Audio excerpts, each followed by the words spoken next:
Hey, what's up, everybody? This is Brandon Shank, and welcome to the Brandon Shank Podcast.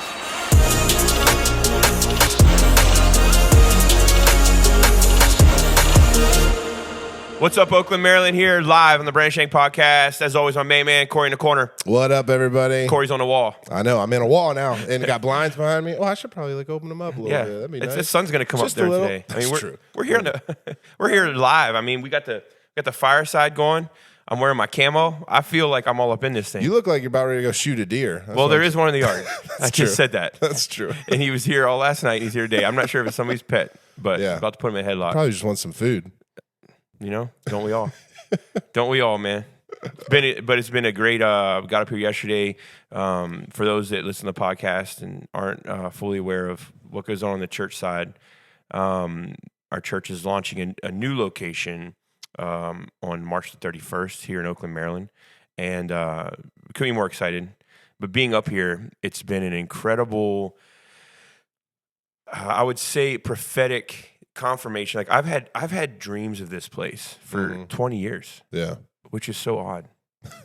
I mean, roads that we're traveling on in the church were in 20 years, like on and off. And I'm like, well, why this place? Like, I mean, with Virginia Beach and Palm Church being there. Yeah. It's just, there's going to be noises. We're in a house with a bunch of people. We got people taking showers and that was the shower, by the way. It's gonna happen. It's inevitable. Yeah. You're gonna hear people. Oh, hey, good morning, everybody. You're gonna hear bags getting opened up. It's just. Yeah, exactly. You know who you are. Yeah, I'm trying, guys. I'm trying to keep it all compressed. And we're doing the best we can. But hey, we're gonna bring you live. But it's just been a cool trip, man. Yeah. It's so surreal. Even we're in our work gear. We're getting ready to go up there today and just kind of get some stuff set and some amazing people here in Oakland that are carrying this church and really providing a place in this community where people who don't go to church, or we're hoping will provide a place for them that are saying, well, I don't really go, or I went but I don't go anymore. Or we're really hoping we can provide a church for people just looking for something that speaks to them, and we're believing we can do that. So an incredible time. It's cool. It's really cool.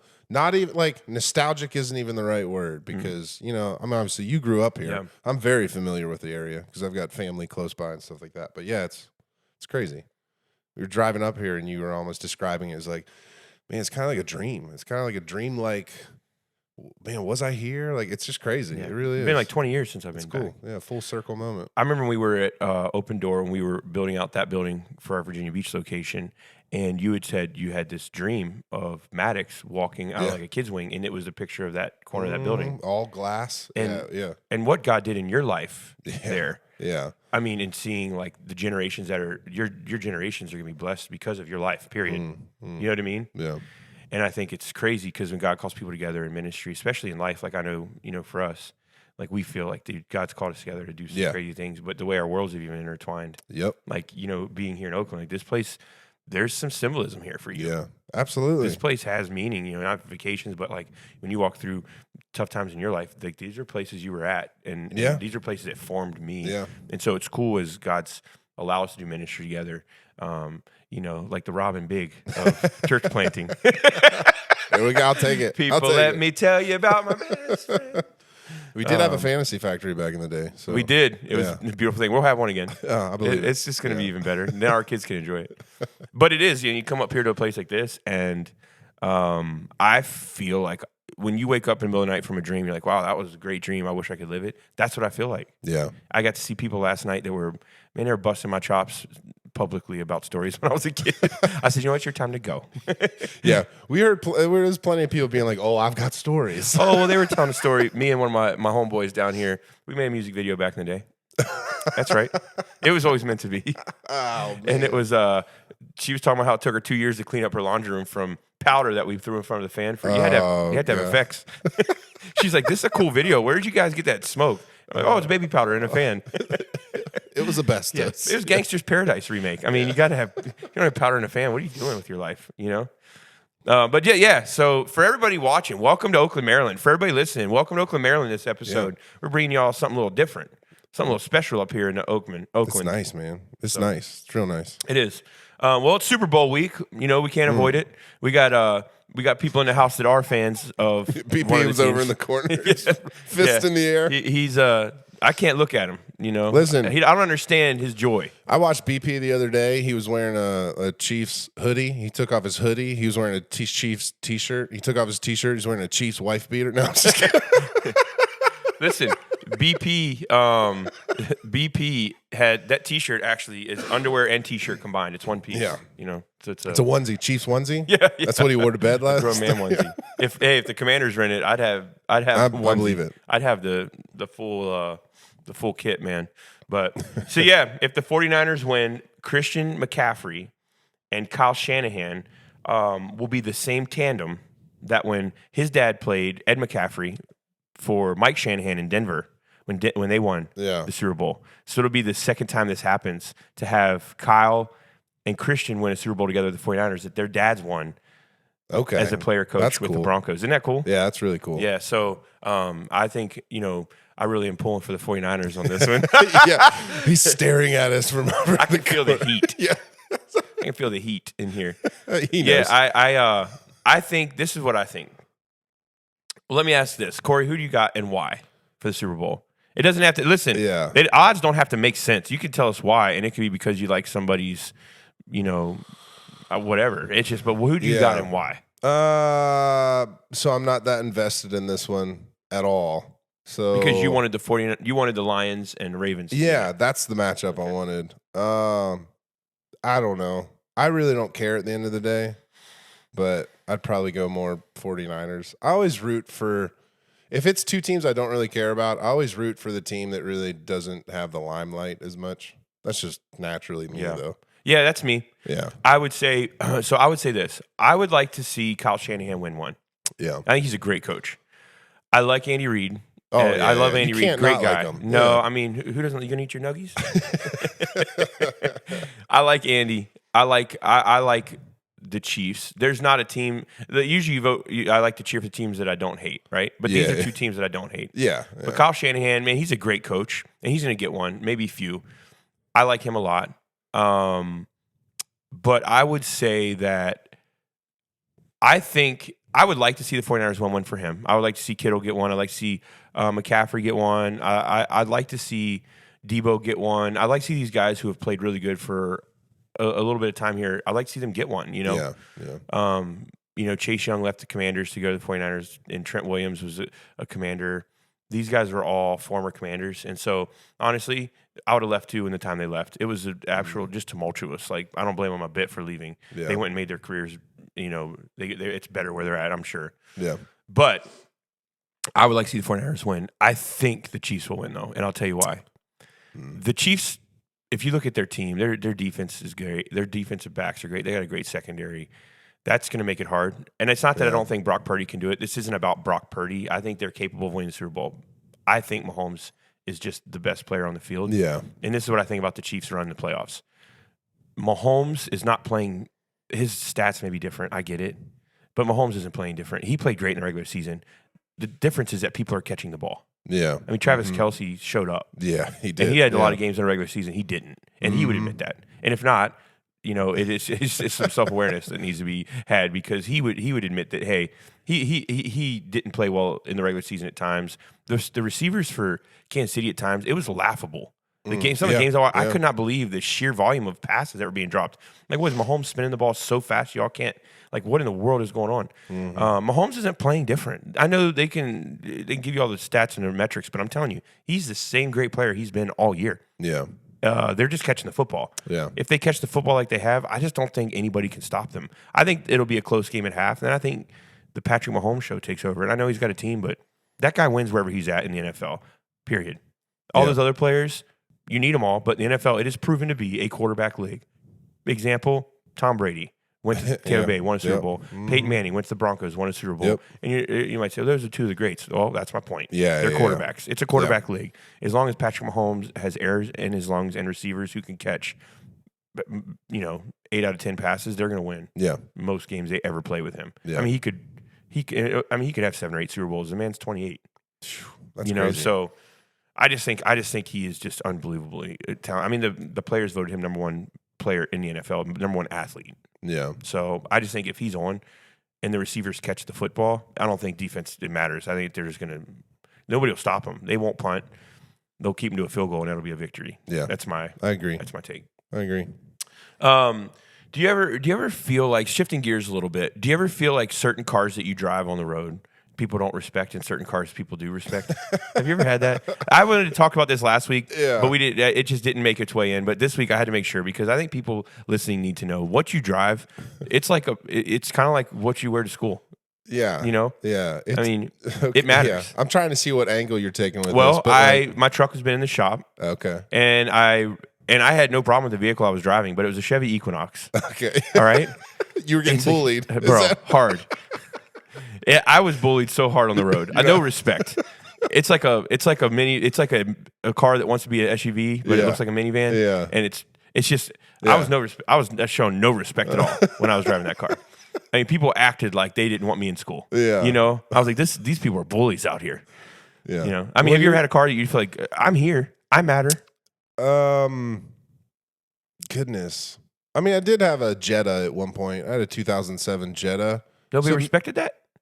No, I feel like a Jetta is a very respectable car. You're saying, oh, man, that's a German-engineered fine vehicle. I just mean somebody did their research and got a nice car out of this. No, that's true. That's very true. I mean, I think like Honda Civics. Yeah, people respect those. Why? Like those are great cars. I guess maybe the angle I was taking is like because when you're used to like really big trucks, and I have a 4-door Jeep. It's got a front and back bumper on it. Like you're not gonna want to get in my way. You're not gonna want to get in a big truck's way because it's like. You're not going to make it. Yeah. But so that's what I mean is like trying to get into spots into traffic or, you know, like my mentality driving my Jeep is like, oh, well, they'll slow down. Like they don't want to hit me. Yeah. Because I'll be fine. That's just your mentality because you're 6'7" and you're a bully. That's your problem. You're bully. He's bully people, man. What's wrong? No, you don't. So maybe that's... You don't. He doesn't. He's the sweetest fellow you'll ever meet right here. Actually, in crowds, we talked about this when I was on the cruise, I always feel like I'm in everybody else's way. I'm like, I'm sorry. I'm taking up space. I'm sorry. That's the angle I was taking, though. I thought you were like no, as a car, you were just like, hey, I went in, guys. You know, well, it could be either. No, I just feel like people don't respect me. I'll tell you a car that we had back in the day that people. It was a 2015 Nissan Armada. Yeah, and it was the old front where like the middle of it kind of looked like a bulldog. Yeah. The face of it had like the chrome that went underneath. Yeah, for whatever reason, that car, people. We were just looking over. Buddy's walking gingerly, trying to make noises around here. He's cooking breakfast, did a workout, taking showers. That car for whatever reason, if you get in the lane, people just moved out of our way all the time. Really, it didn't look like a cop car. Yeah, it didn't look like we were all the time for whatever reason. We used to laugh. We'd get over in the lane, people would just get out of our way. Yeah, I don't know if it looked like this people have an attitude problem, but for that car. To this day, I've never driven anything like it. It's unbelievable. I don't know what was. Maybe I didn't see the part that said U.S. or Maryland State Trooper or Virginia State Trooper on the side.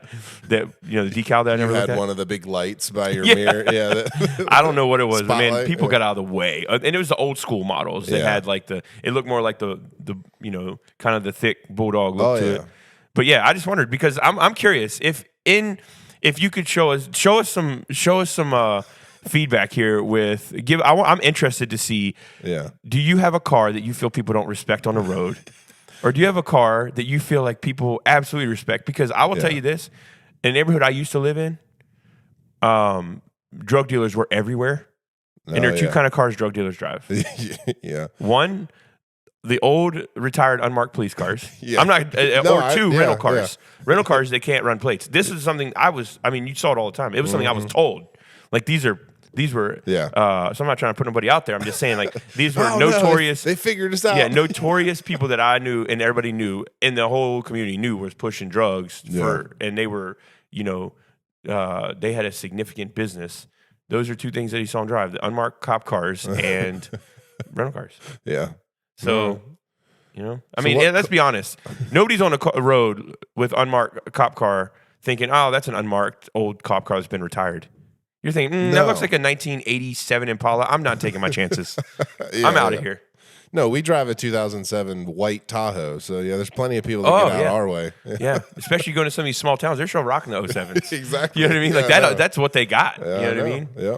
Yeah, that's true, though. It's good, man. It is nice. Yeah. It's beautiful when the seas part in front of you, and you're like, It "Thank happens you, quite I appreciate often. it." And then you drive by, and they're like, "Oh man, I got duped." Does that happen a lot? It used to, yeah. In West Virginia, because there's a lot of those. A lot of them. Police cars that are. I've always cars. wanted to buy an unmarked car that was like pretty new. Yeah. And I've always wanted to do that. I don't. It's just a thing. I've always wanted to have one.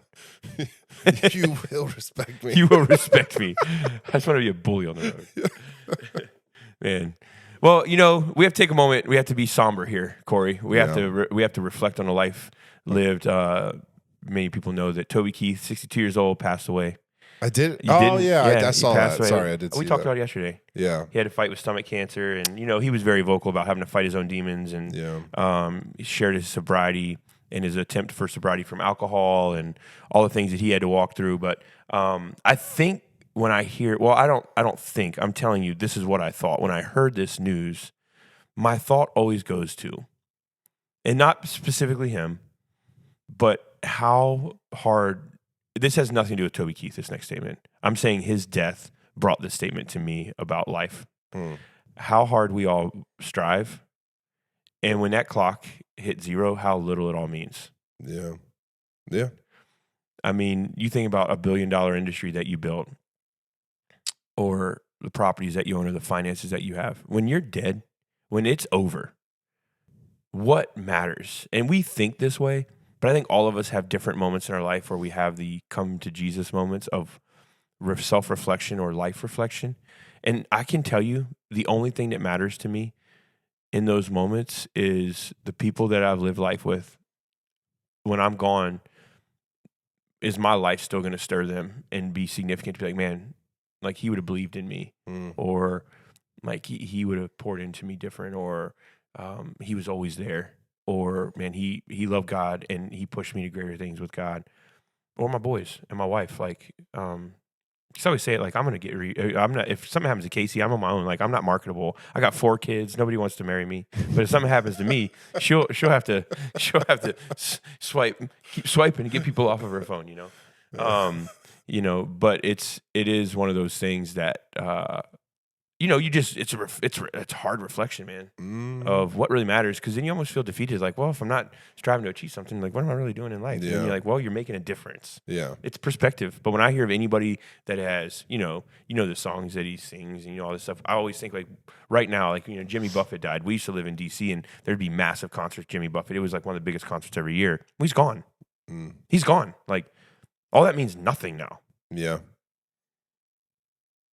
You know what I mean? Oh yeah, no, it's I get just you. It's just one of those. It is a God is God, and we're not mentality. Yeah, Well, now I'm gonna walk outside, look at this mountain, and cry. So appreciate it. And no reason to do that. Hey, no better time than you asked for it.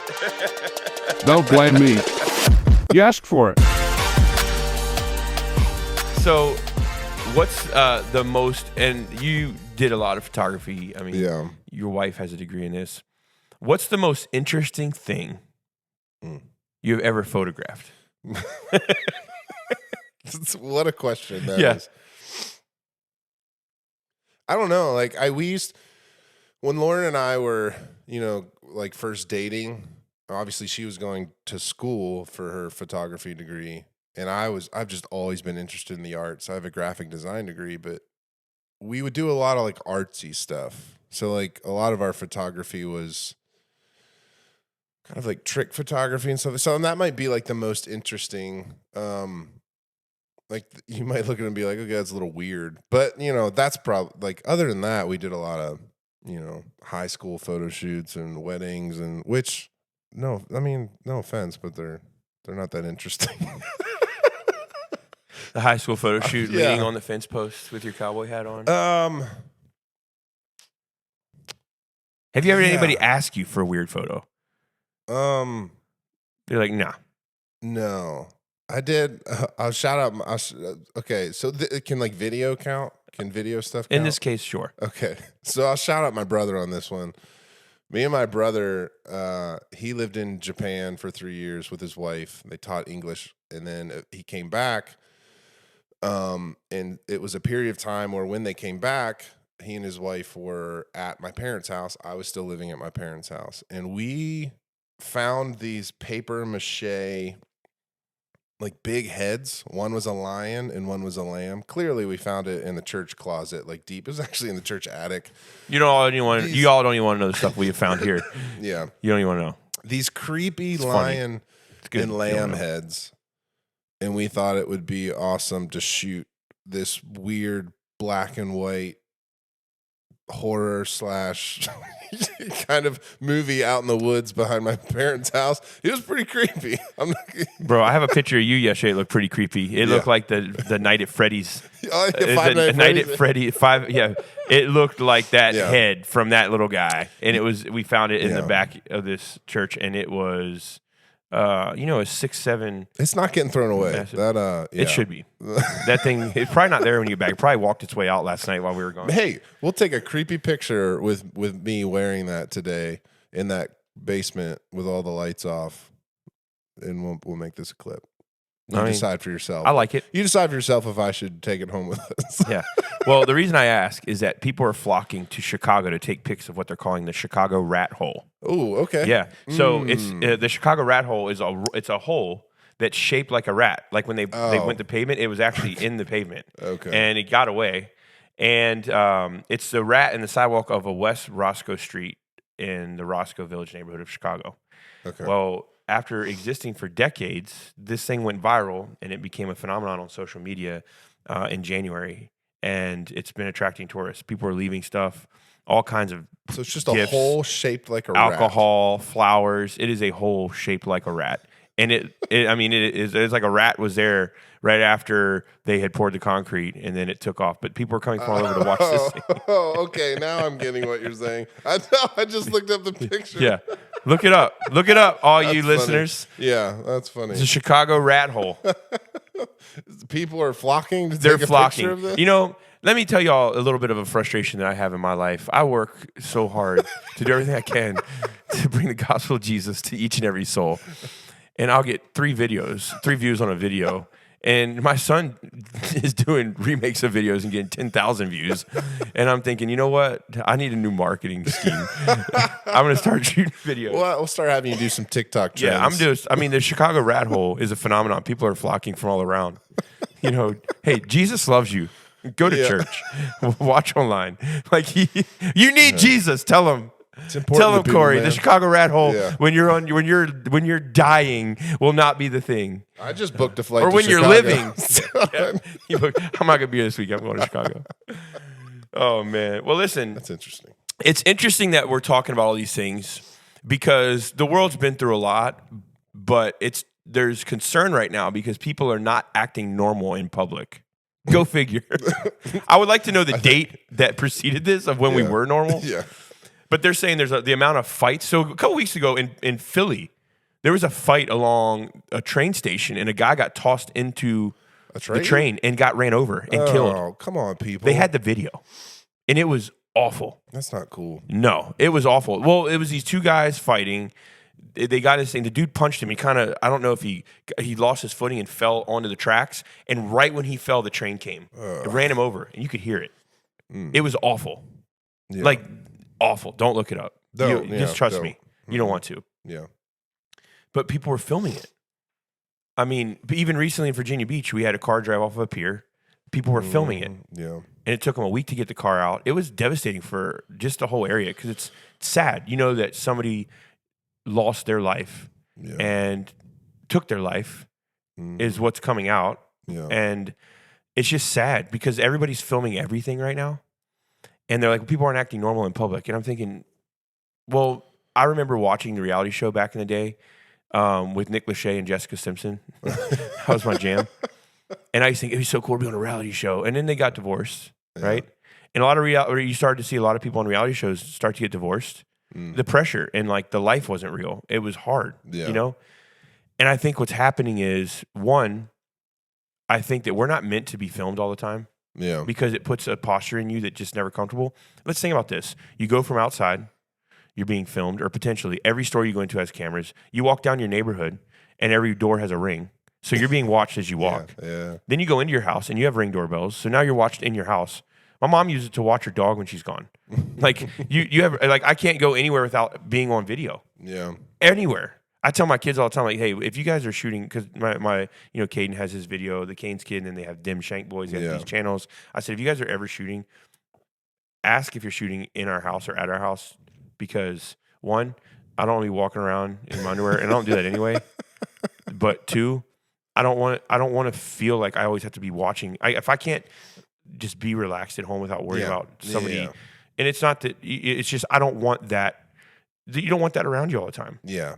I mean, I live a public life, you live a public life. It's like, I don't want that around me. Like, I want that time. And I think what a lot of people aren't seeing is, like, even when they don't have that, they're on their phone scrolling through other people's recording. And I think it's creating a culture where when you get out in public, they're saying that in the past, behavior in public has been consistent with what's going on in private. And right now there's fights happening like the other day, a fight happened in a ballet. Like, this guy knocked a guy out because he asked his wife to move over. And the guy who his wife was being asked to move over, and the guy like touched her arm, he beat this guy in the head. And people are getting thrown into trains, and there's fist fights. I mean, every game you go to, people can't control their alcohol consumption, and other people just can't control their temper, and they're fighting, and they're getting thrown down stands. And these kids are devastated watching their parents, getting fist fights when they paid $1,000 to go to a football game or whatever it is. Pick your sport, and I mean, anybody who's been to professional sporting events, like, the fights always break out. And it's just, they're saying that the people don't know how to act anymore. And I think it's people are anger. I think they're in rage. I think that there's a connection with people they've never met in social media. So, like, people go to a concert of a celebrity, and all of a sudden they feel like, they call it like the fourth wall. They break through this level of connection of, like, I know you, I follow you, I know your family, I know your life, I know the name of your dogs and your cats, and now I'm at your concert, and you just threw something to me, which means we know each other. They don't even know who you are. And for the person doing that, I can relate to that person who's throwing something. You're like, oh, they know who I am. You'll interact with somebody online, and they'll interact back, but you've never met them.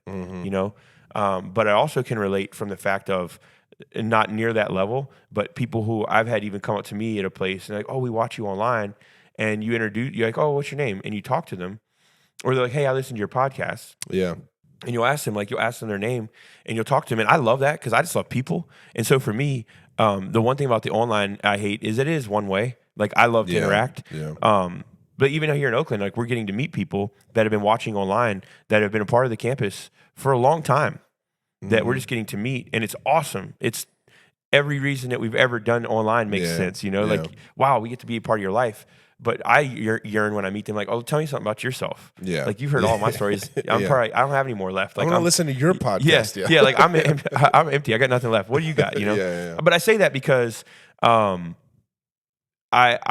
can understand to a very small degree the other side of it too, where when you create things, or you're preaching, or you're creating content, or whatever you may be doing, you don't get to always see the people that it affects, because you hope that it adds, like, we hope this podcast adds value to your life. When you're listening, we hope that it adds value to your perspective, and you feel loved, and you feel like, man, this is perspective. It's people that are in love with Jesus, talking about Jesus, culture, sports, life, and but I think it's creating this thing where people are connecting through social, but they don't really know each other, know people. And they're saying this is a part of what they believe the relationship issue is, that people are actually losing it in public because they're not in relationships that are intimate and connected.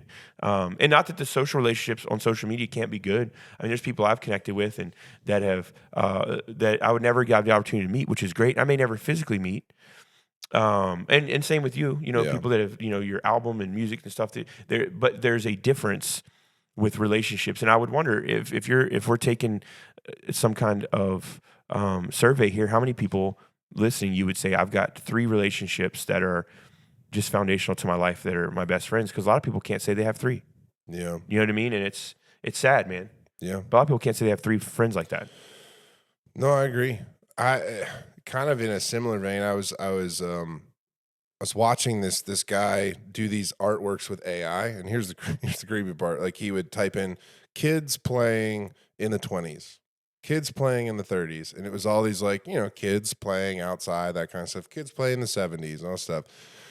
And the shift happened around like 2000. It was like kids playing in the 2000s, and all of a sudden they like had a phone in their hand. And then it was kids playing in 2010, and all of a sudden, like, kids are no longer interacting with one another. They're all just staring at their phones. And then it was kids playing in 2020, and I think they like had started to wear like virtual reality goggles at that point, and then it got up to like kids playing in like 2025, and like everyone's off to themselves just wearing these like technology things, not interacting really with one another. Yeah, you can't like, make up the interacting. There's nothing that substitute. Yeah, even on VR, like there's nothing like actually being with somebody. And it's like the guy was basically saying like, we got to do something about this. Like, you know, we are going on this trend, and I think, yeah, this like value of close relationships with people. Psychologically, we need that. Like, yeah, the online people, like, it's good to have friends. I think I've read at one point, it's like you need your close family, you need your like close 5, you need like your close 12, and then it's like 75 and 150, and then really your online spaces. So it's like you need those things in Tight your community. life. Yeah, you need those things to be healthy. Well, like, let me ask you this, not to interrupt you. No, I know. When you think of your senses, what is it? Sight, taste, hearing, smell. What's the fifth one?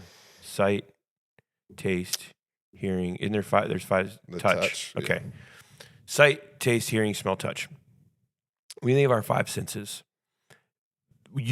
anything you do that eliminates those, you have to make up for it somewhere. Yeah, right? yeah. So we say all the time, we don't look at people that attend online as people that don't attend the church. Like we have people that only attend online, and some of them live in Virginia Beach, but some of them are all over. Yeah. And we create spaces for them to connect to other people, like community, right? So our online community is just like what we're doing in Oakland. We're going to broadcast this in. We got an LED wall we're building. It's going to be an incredible immersive environment. But the community there on that site and here in Oakland, we're going to have a significant community here. Yeah. And we already do have one building. And it's been building for years, if we're being honest, people that are online with us. People that are online, there's a lot of you that watch online that it can feel disconnected. And so what we do is we have discipleship in groups, and we want to get you connected to each other and connected. You can serve online. But there is a truth in that when you eliminate any of those senses from your personal experience, you have to make up for them in some way to feel connected. And what's happening is when kids are doing these things, you're eliminating, when they're by themselves, you're eliminating the touch. You're eliminating the smell. There's things that are intimate with just being in relationship with people that you're eliminating that we yearn for as humans. And I think when you get around humans, it feels like everybody's in your personal space because you're not used to it. Mm-hmm. Even if you're working all the time, you go to your cubicle, we're not used to people being in our space because we have these 5 senses and we're not exercising them all the time. Yeah. I think that has a ton to do with it. Like we were made with these senses for incredible connection with humans. Yeah. You know what I mean? Mm-hmm. I got 4 boys, so smell's not always one I love, but it's there. It's there. But we're made to have an incredible connection with humans. Yeah. And I think that anytime you eliminate these things, I think VR is great. I think the online is great. I think that playing video games online, I wish I could just kick it with my friends in middle school and play video games online instead of, but now they can't get away from it. Yeah. If I have to take one of my kids' phones, sometimes I feel like it's a relief to them. Dude, my oldest, not so much my youngest because he's the outside kid. He's fine with all that stuff. But yeah, my wife and I really have to keep track of my oldest and the amount of time that he puts into certain digital things. It absolutely affects his attitude. Yeah. It absolutely, bro, you need sunlight. You need to run outside. You need food. You need food. They will get up and play and not eat or do anything until you tell them to get off. Yeah. Yeah, and it's almost like you get in this weird state where things don't get addressed. Like both of my kids can be this way. They can play video games, and as soon as they get off video games, you're right. I'm hungry. Oh, or they're I'm mad. They're yelling tired. at each other. My stomach hurt. Oh, your stomach didn't hurt when you were, yelling at your friend It's every Caleb. time. My wife hates media. She hates it. It's because we feel like it is a wrestling match that you have to constantly oversee whenever they're done. It's just, they could be great, come home from school, get a snack, and the minute they play media, an hour and a half later, they're monsters. Yeah. And so I think a part of that's just they're tired and whatever else. But I love all of it. I just think that we are made for that human connection. We got to make up for it if we're not doing those things. But I think that's why people like adults, they're showing us publicly what's going on internally with a lot of people. They feel disconnected. I mean, how many of us look on social for our standards? Yeah. Yeah. I mean, we'll just leave it at that. Yep. Hey, you've heard of the orange peel theory that's going around on TikTok? Segue. I like to shift gears hard here. Yeah, you We do. go from first to fourth. Yeah, we're already at 7, 8 RPMs. Man. We don't need to go through second and third. Go to fourth. I'm just keeping up with y'all. Yeah. All y'all listen, I'm keeping up. Yeah. Hey, but welcome to the Brandon Shank Brain. It's a crazy place, but just trust me. It's you go for a ride. I have to live here all the time. Okay. Have you ever heard of the orange peel theory? I've not heard. So they take an orange and they hand it to their significant other and they see how they respond. Hey, can you peel this for me? I've heard of this. Yeah, I've heard. So if your wife were to hand you an orange, coming into, I feel like we're going to do a little bit of pre-Valentine's stuff here. Okay, here we go. For all of you that are looking, because some of y'all are going to your Valentine's dates early. Some of y'all are looking. You guys have come to the podcast today looking for relationship advice. I know it. You're looking for marriage advice from Corey and I. And so here you have it. If you took an orange to your wife and she was sitting down or wherever she's at and you say, hey, can you peel this for me? What would her response be? 110%. She'd peel it. Wow. Yeah, she would. And what would you do if she handed you one and you're just sitting there? Here, I'm a little weird. I would peel it only because I feel it. There's something satisfying. I don't eat oranges, but there's not surprising. Yeah, I know it's a texture thing. Sorry. There's something. He loves pickles though. No, I hate pickles. Yeah, don't and lettuce. Take that back now. We were at a restaurant last night. And he was eating calamari, and there was lettuce the size of a tenth of a dime on his calamari, and he scraped it. He like pulled it off. I was like, bro, you can't even. Nobody wants to see a 6'7" man gag. I do. It's actually funny. Yeah. What were we talking about? Oh yeah. If your wife gave you an orange, you say you peel it. You don't eat them because your gag reflex is on another level. There's something satisfying about peeling an orange, in my opinion. I hate it. You do? Yeah, because you get your fingers all dirty. Then you got to wash your hands. Well, this is my next thing. I know. Yeah, but what if you get one of those oranges that are stubborn and they don't want to peel? The smell of an orange smells so good. I don't mind. Maybe I'm weird. I'm weird. I'm sorry. No, you're not weird. You're you. I mean, you're a creative. You enjoy things in life that I don't. Yeah. I run to things. You enjoy the journey to things. That's the difference. You're gonna. You just are a happier human than I am. That's just the reality of it. You just gotta have fun with it, right? If my wife was, it would all depend. So if my wife's in the kitchen, I say, hey, can you peel this for me? She hands down and just do it. Yeah. If she's sitting down and I walk over and hand her an orange, she's like, setting might be, you're right. She's you're like, right. Why are you handing me an orange? You're standing up. Like, because we got 4 kids. So keep in mind, this is a cute little theory for TikTok. All of you that are dating and do my significant other love me, and I'm going to give them an orange, and I'm going to see how they treat me. Yeah. Have 4 kids, be together over 24 years, have the fights that you don't want to be with each other, the love each other in ways you can't imagine anybody else, and the times where you don't know what you would do without that person, and then hand them an orange and tell me about true love. You know what I'm saying?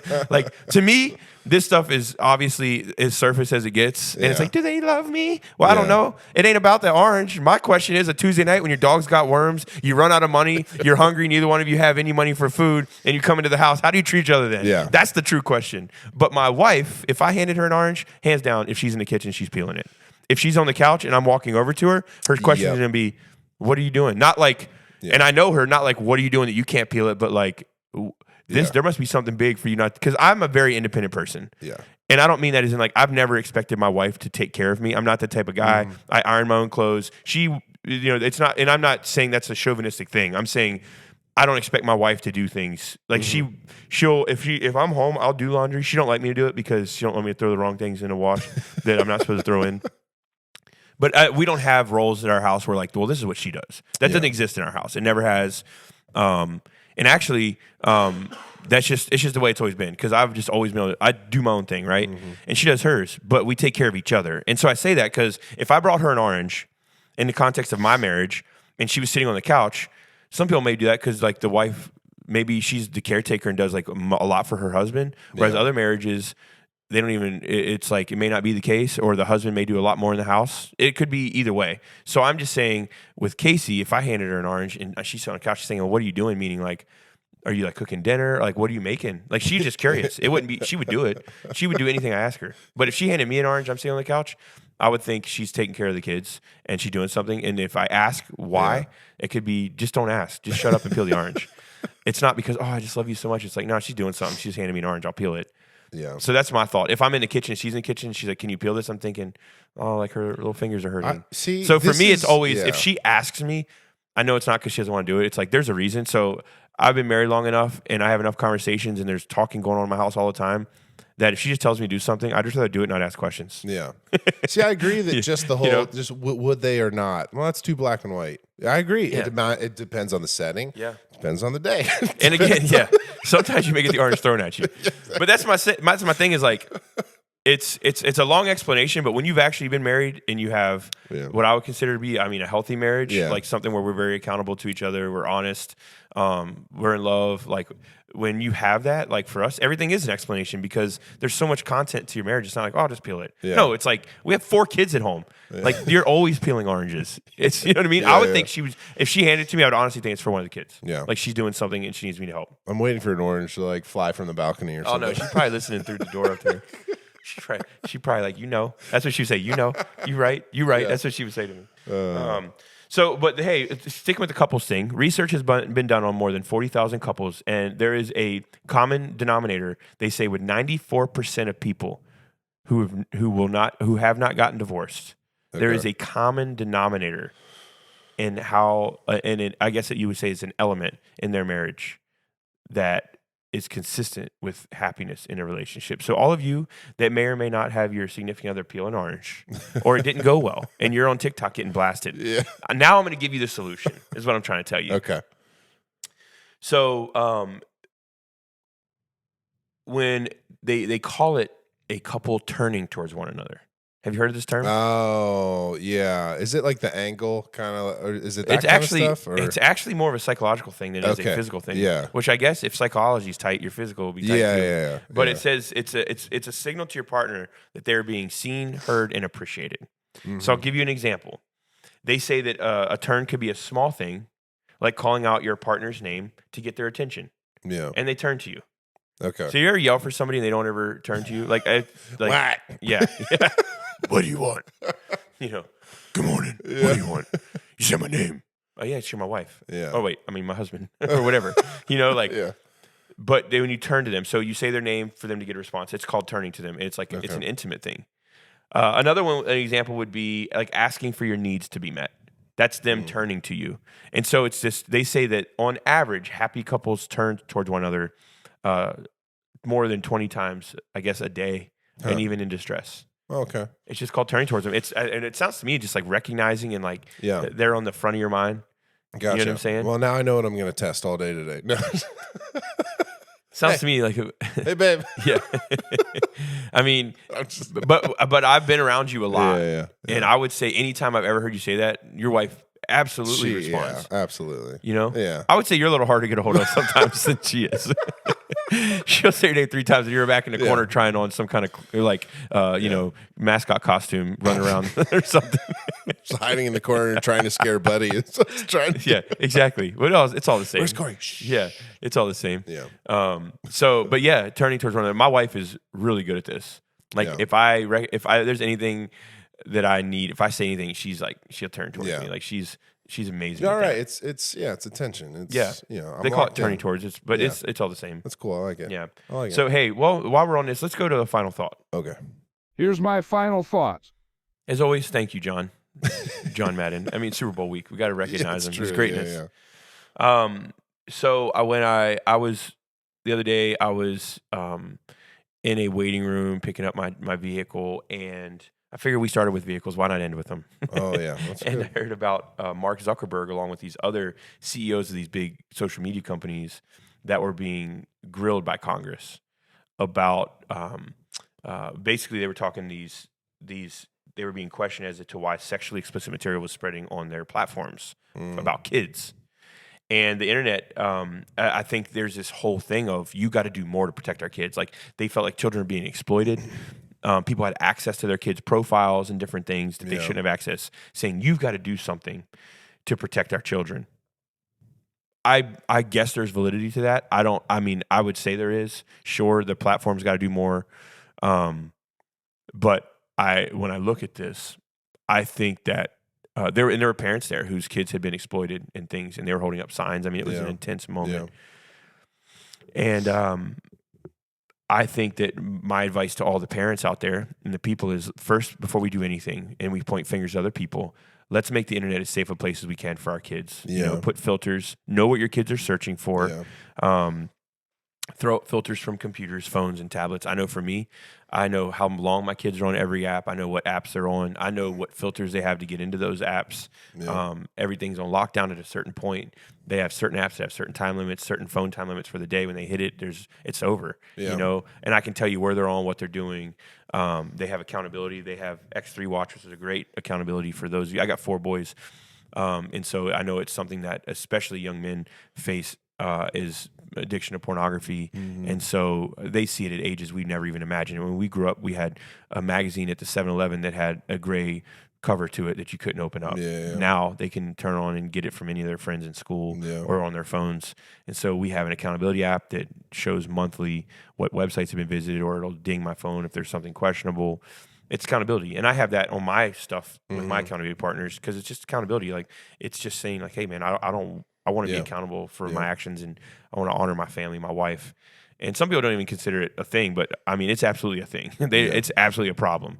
And if it's something in your life, and because it's something that it can destroy your marriage, it can destroy your home, it destroys your perspective of people. And I would say, as parents, we've got to. I'm not saying that there's not reasonable. There's not reason for these people and these signage and the things that they're exploiting them to. What I've learned is anytime I watch the news long enough, I can take the side of whatever the newscast is saying. Oh, yeah. Anytime. Sure. Yeah. But what I will say is, I think parents in general, and I am not saying that they are only responsible, but I am saying there's a level of responsibility on every parent if your child has been exploited to protect them. Now, can you say, well, they've been exploited online? Because, see, my kids have YouTube channels. They'll get people write them directly.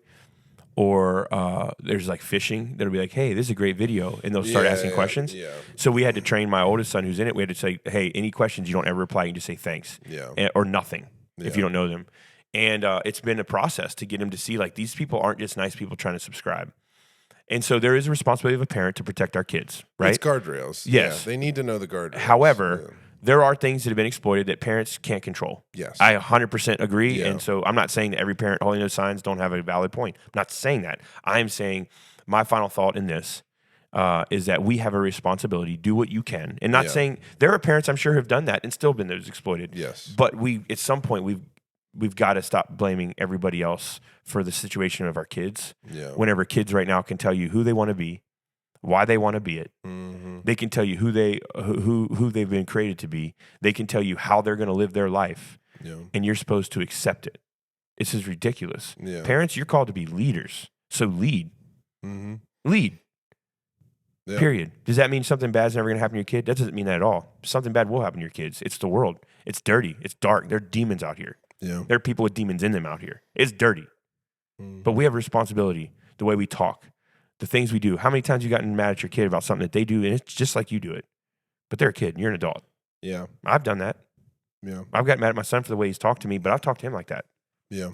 And I think there's a healthy way. There's a healthy way to go about it. And I think the way that I try and do this with my boys, as they're getting older, and technology is technology, right? I mean, gosh, I feel like it's so apt. BP showed me and Buddy an image yesterday. He's got his kid's got a tablet and it's locked to only like a 7-year-old, but yet this app that was accessible on the App Store is wildly inappropriate and should have never been filtered into a 7-year-old locked app the store. Advertisements So are the worst basically, too. everyone, people out there are trying to get around those. There's been stories about the game Roblox and things that can happen in that game to your kids. So I think as a parent, is just showing interest in what your kids are doing and what they love, and finding out about what they're into, and that kind of is this actually safe? And if it's not, having a conversation Being with them present. about them. There are things that my kids naturally want to be interested in, but there is a conversation that's involved because we talk about it. And I'm like, hey, well, this is content a little too old for you, and this is why. And I'm going to have that conversation with you. It's not allowed for this reason. And as a parent, I'm gonna keep my eye on that. They just don't. I think it's the times where it's just like, well, you have full access to whatever. Yeah. And I'm not really keeping an eye on you. I'm not. There are 100%. And this is a perfect example of what you just said. There's 100% times where children are being exploited because apps or content creators are not protecting them saying, hey, you can go on there and we've done the right things, put the filters. And that's the example. That's the perfect example. Yeah. Of those situations are out there. And there are people who your children are being exploited, and it is 100% the fault of the app or the site. 100%. Yeah. What I'm saying is, as parents, we can do everything we can to block, filter, have conversations. But I think we're in a day and age that I see people just blaming everybody for everything. Yeah. And it's like at some point, we're going to have to stand up and look in the mirror and be like, okay. Because with my son, he's got a phone. Two of my oldest, they have phones. Yeah. There are things they can get to that I will not get to. I will have to have conversations with them about pornography at some point in their life. Not if they're looking at it, but I've already talked to them when they were younger, but they were exposed to it in kindergarten. Yeah. From their friends, right? One of my kids. My point is, those conversations are going to happen. I mean, a lot of people today didn't have that conversation with their dads or moms ever. Yeah. And those are natural conversations, especially with young men. Yep. And so there is, when you open up the internet, I am absolutely resigned to the fact that there are things that are going to happen that I can't control and I can't prohibit and my sons can't control. That's why we don't do it. Well, that's not an option. Yeah. And that's the problem. That's the problem. Yeah. Is that it's not an option because you're going to have the internet in your life as a kid at some point. My kids know their Google Chromebooks better than any adult I've ever met. Better than you or me. They can get around that Chromebook. Oh, yeah. That's because I don't use a PC. So, yeah, exactly. So I think my final thought, just the internet's not a safe place. If we put your kids in there, realize it is a gladiator dome, and there are lions and tigers and bears and chariots. And you got to teach your kids, instead of keeping our kids out of it, we got to teach our kids to fight in it because and these companies need to be held accountable, hands down. But we have a responsibility continual. My kids have been exploited, being like content they've seen that I got frustrated with especially like TikTok. Yeah. And those things, you say, well, they search for him, this and that. He's 13, or if he's 11, like, what are they going to search for? Yeah. You know what I mean? Meaning, you're like, stuff that pops up for a kid is the start of the search. Yeah. And like my kids, I don't think they're searching for those. I don't think they would even know where to start with a type, honestly. Yeah. But when you have friends that are on there and they're sharing video or sharing a Snapchat, or you're on TikTok and they're sharing a video, I 100% understand the algorithm and how there has to be a fight of like, y'all need to clean up your algorithms and you need to clean it up. That's on them. You guys got to do a better job. Social media is as much a detriment as it is a help to our society. Yeah. I 100% believe that. I like it when it's done right, but it's absolutely there's got to be more responsibility because they're all about the money. They don't care if it destroys your kid. Yeah. Now they say they do. Do they? I mean, I don't know. Yeah. But I think that, my kids, certain algorithms, I'll get on their stuff and I'm like, I'm looking at their search. They're not searching for things, but it is popping up. So do there need to be accountability? Yeah, there does. Yeah. There does need to be accountability. You got to wrangle this stuff in. You know what I mean? But I think as parents, don't fear the system that's out there. Raise your kids. Raise them to love God, love each other, to respect people. Talk to them about what's on their phones. I talk to my sons all the time about like, hey, just talk to me. Yep. I look and see what's on their phone. I see what they're visiting. I don't try to throttle as much as I try to have conversations. Yeah. Because there's going to be a point where I can't throttle anymore. And I don't want these kids to be 18 and feel like the wheels came off and now we're in trouble. Yeah. You know what I mean? And so my kids, the PG-13 movies, when they get to watch those, it's like, Caden and Rylan. Rylan's 11. Like, I can't believe you let him watch that. You think for a minute an 11-year-old? Yeah. You think for a minute an 11-year-old has not seen everything on that movie? That has a phone. Yeah. You're telling me he hasn't. Or heard it. Well, you're just extremely ignorant to the reality of your kids' lives. Unless you have them homeschooled and sheltered in place without any technology other than what you show them, and they have no friends outside of your home. But the minute you let them into one friend's house, well, they're a good couple too. The minute you let them into one friend's house and you don't throttle every detail, I'm telling you, it's not what you think. Yeah. That's the number one thing I think when it comes to this is parents don't realize their kids know a ton more than they think. Yeah. And have those conversations. We have those conversations with them. I mean, my boys will come home and be like, oh, they'll say a name of a kid in their class, and they're like, they won't say the word, but they're like, yeah, they were saying a lot of words today. Oh, yeah. They're more open to have that conversation with us because, again, we've told them, we're like, yeah, hey, we don't say these words, and this is why, but you're going to hear them. Like, I'm not trying to protect your ears from them as much as I am trying to get you to understand why we don't say them. Yeah.